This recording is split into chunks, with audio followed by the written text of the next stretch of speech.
Let me tell you what I think should be gone. The notion that Terence Bud Crawford should move up 3 weight classes, 21 pounds, to fight Canelo Alvarez. And you know, I mean, it's a circus, man. To me, when I hear things like that, I just, man, that's not good for boxing, man. To be honest with you, and especially the face of boxing, the pound for pound king, trying to fight these little guys, you know? I mean, I don't think that's cool.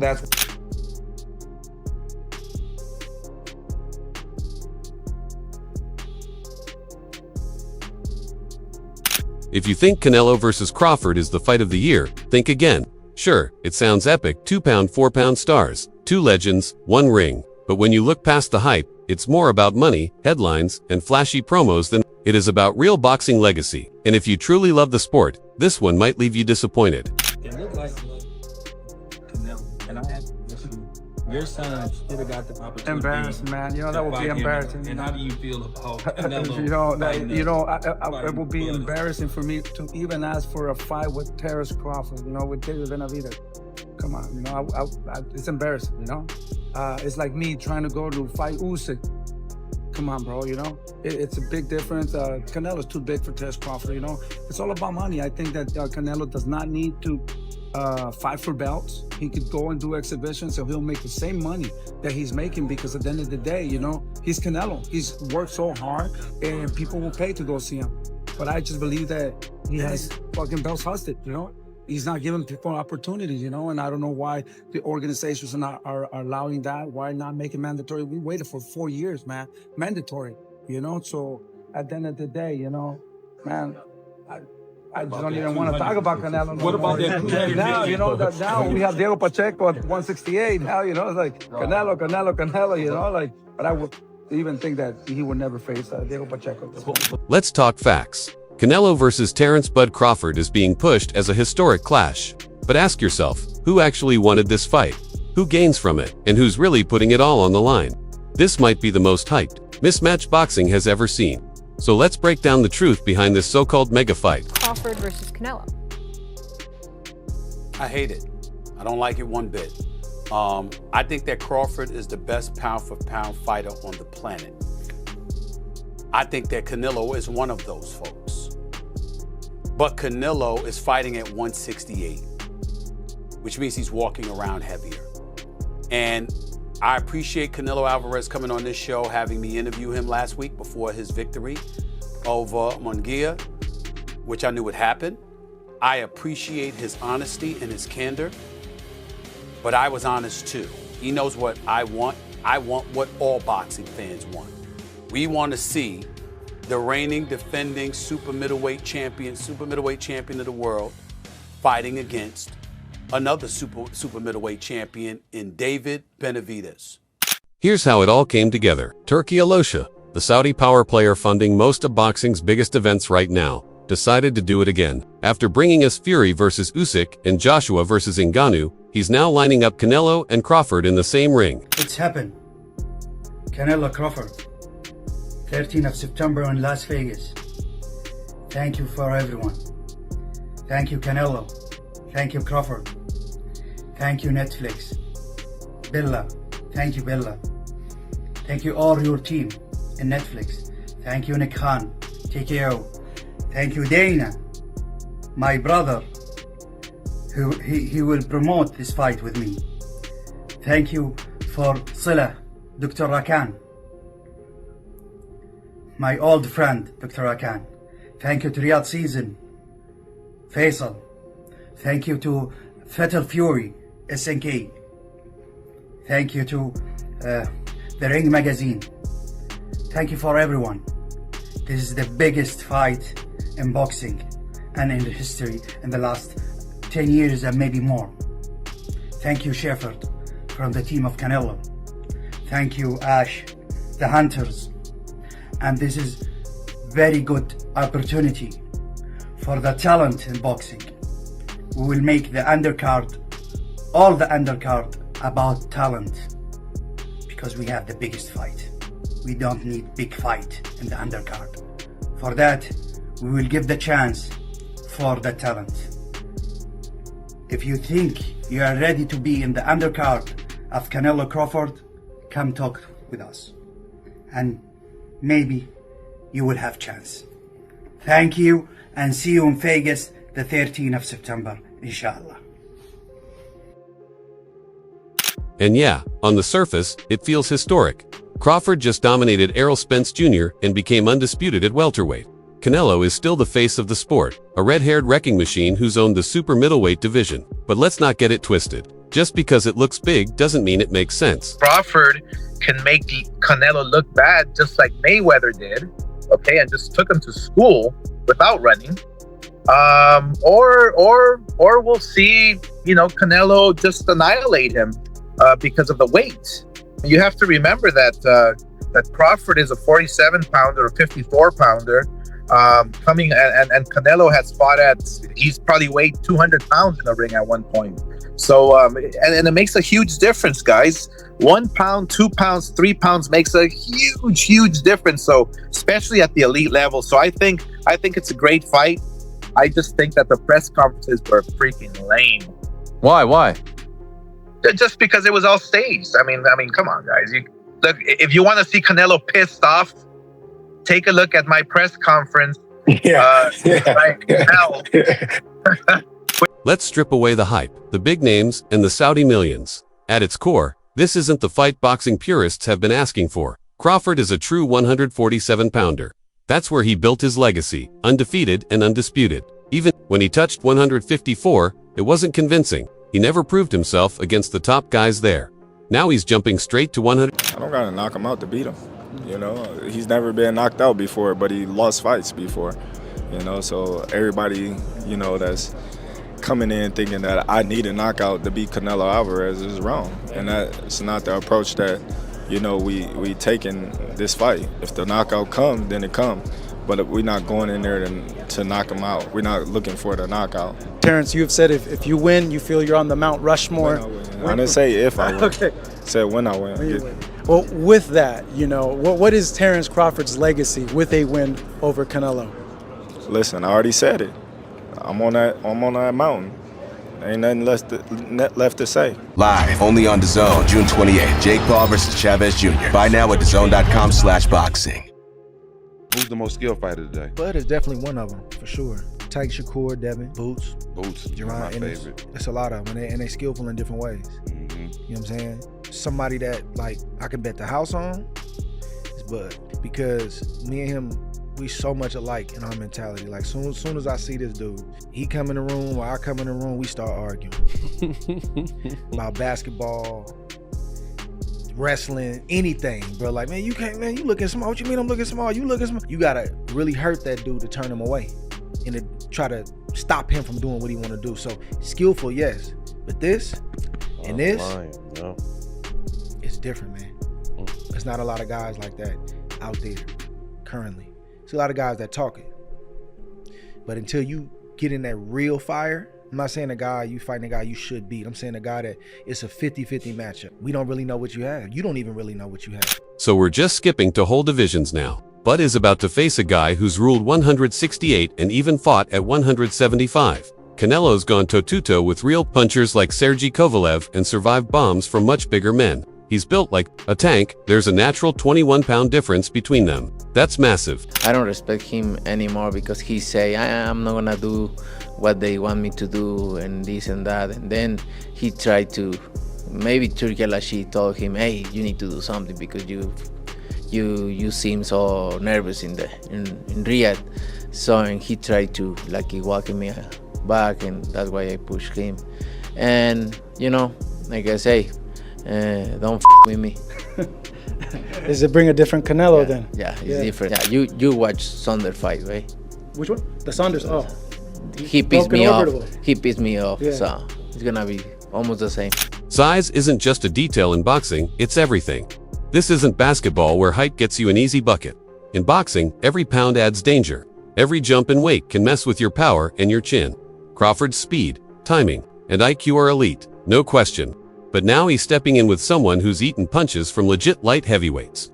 Can Bud's power hold up? Can he survive those brutal Canelo body shots that crush super middleweight? The last fighters that you fought, They ain't on my level. And you I know fought everybody. The last fighters you fought since 2002. Mention me one. You Since mention me 2002. one elite fighter. Just one. You. Oh, me. Look, It's gonna be you. me. I don't And care you about will- nobody else. And you will see that. You. So when I beat you, is you gonna be a nobody? When I stump a mud hole in your ass, is you gonna be a nobody? Same everybody else been saying since I moved to 147, I ain't fought nobody. Every last one of them stump a mud hole in their ass and he gonna be next. Watch. What about the Terence Crawford fight? I'm tired of answering questions about it. He already said millions of times that he not fighting me or looking my way, so I'm just tired of answering them questions, you know. And if a fight happened, it happened. You know, I want it to happen, but if not, yeah. Look at the past. Kell Brook jumped to 162. Fight Triple G. His face got shattered. Amir Khan tried it with Canelo. Lights out. Mikey Garcia went up to fight Spence at 147. Didn't win a single round. The pattern's clear. Smaller, skilled, fighters chasing greatness often get wrecked when they go too high. Not because they lack talent, but because weight classes exist for a reason. And here's the kicker. When it's this lopsided, the suspense is gone. The others say, like, no, that's 2 more weight classes. Like, once he gets touched by Canelo, it's going to be different. I am concerned about him absorbing a Canelo punch, especially through the course of 12 rounds. We do know this about Canelo. He's going to slow down, you know, so I think if anything, Canelo would try to start fast and bang on him and break him down before he gets later, and he still got that kind of steam. But, you know, there's so many components that make a champion. There's so many components that make a great, a legend. It's just so much to go into. It's a conversation that lasts an hour easily when we talk about all of the components that Terence Crawford has, all of the components that Canelo have, and how we find how they even out and who trumps one another, you know what I mean? We tried to do that with Errol Spence and Terence Crawford, and we see how that panned out, you know what I mean? I'm tired of missing out on these fights. And I want the boxing community, because y'all cover it more than me, you cover it better than me, because you live it and breathe it and eat it every day. Could you help a brother out? How much help can I give y'all to help put pressure on these promoters to give us the damn fights we want to see? I want Canelo versus Benavidez. I don't want Benavidez fighting Beterbiev. I want him fighting his natural weight class, super middleweight, against Saul Canelo Alvarez. That is the fight we should all be demanding. That brother has earned a shot. And I understand Canelo, the businessman. He's like, he had to go through a lot and had to fight through everybody before he got on the top of the mountain where he could dictate terms. I totally understand that. And I'm not throwing no shade on Canelo. I'm just saying, we want to see this fight, especially if Benavidez handles his business this weekend.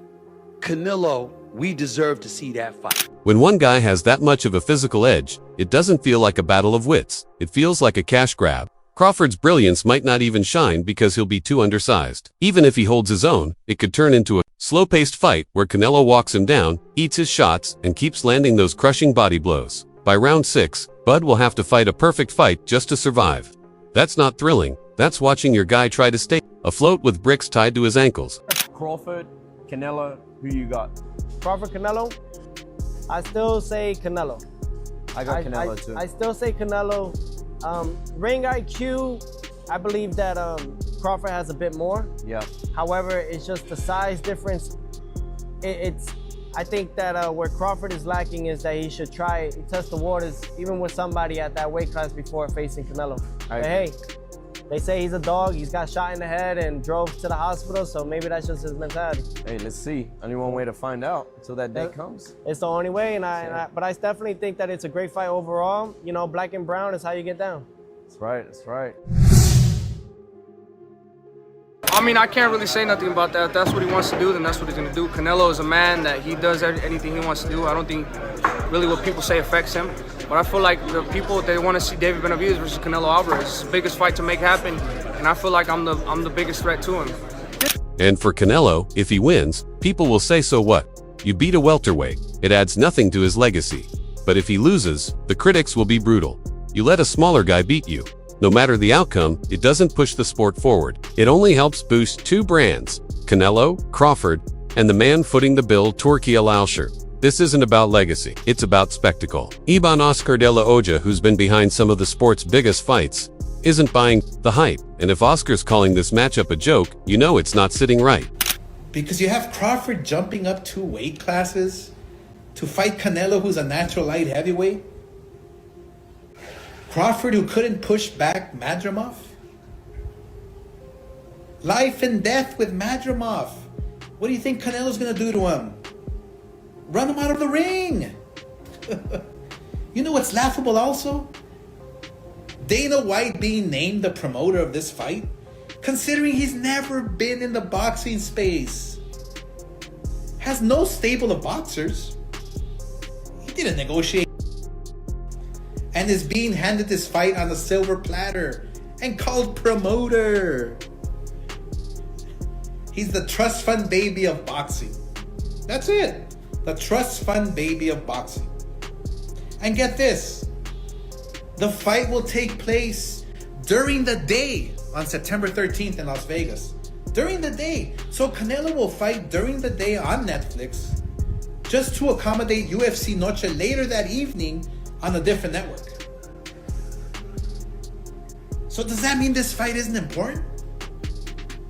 Do they not give a about the fans or viewership?